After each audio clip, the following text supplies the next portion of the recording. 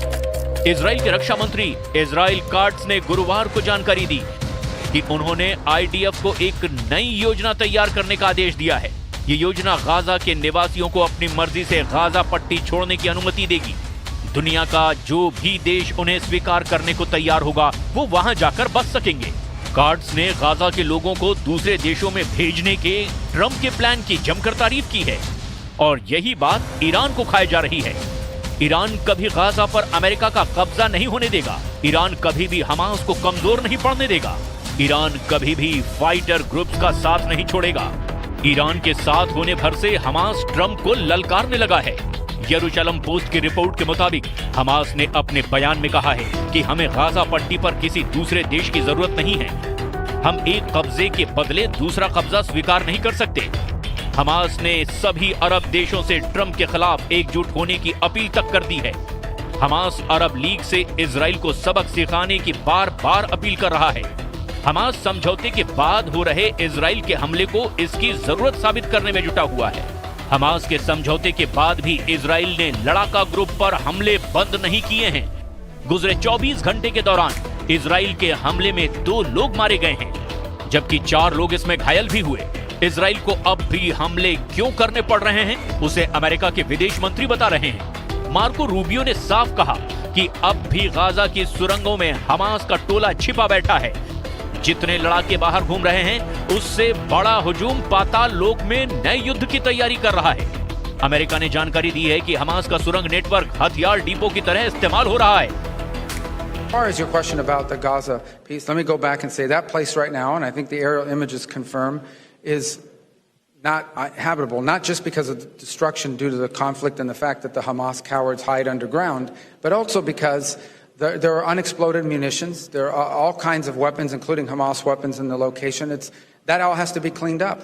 I think President Trump has offered to go in and be a part of that solution. And if some other country is willing to step forward and do it themselves, then that would be great. मतलब ये कि Hamas पहले से कहीं ज्यादा युद्ध के लिए तैयार है। उधर हिजबुल्लाह भी लेबनान में पलटवार के लिए तैयार है। हूथी लड़ाके लाल सागर का मोर्चा संभाल कर बैठे हैं। ईरान ने इजराइल की घेरेबंदी पूरी कर ली है, मगर अमेरिका युद्ध में आया तो क्या होगा? सुपर पावर की बर्बादी के लिए कहीं ईरान ने बहमन बाघेरी को समुद्र में तैनात कर दिया है? क्यों ईरान के ड्रोन कैरियर को अमेरिकी जंगी बेड़े का काल कहा जा रहा है? अब ये भी जान लीजिए। ईरान के रिवोल्यूशनरी गार्ड्स ने Bahman Bagheri drone carrier delivery ले ली है। ये कैरियर समुद्र में ड्रोन और हेलीकॉप्टर का लॉन्च पैड होगा। बहमन बाघेरी 1 साल तक ईंधन भरे बिना समुद्री अखाड़े में तैनात रह सकता है। ड्रोन कैरियर से ईरान लड़ाकू जेट की तर्ज पर बने फाइटर ड्रोन से दुश्मन को दहला सकता है। ईरान का ये युद्धपोत कम दूरी की एंटीशिप क्रूज मिसाइलों से लैस है। इस ड्रोन कैरियर के साथ तेज हमला करने वाली बैटलशिप और मानव रहित पनडुब्बियां भी बेड़े में शामिल हैं। इससे पहले ईरान की नौसेना ने अपना पहला सिग्नल खुफिया जहाज भी नेवी में शामिल किया है। ईरान के कमांडर इन चीफ हुसैन सलामी ने दावा किया है कि बहमन ऐसा लड़ाका है जो दुश्मन को मारने के साथ खुद की सलामती करना भी जानता है।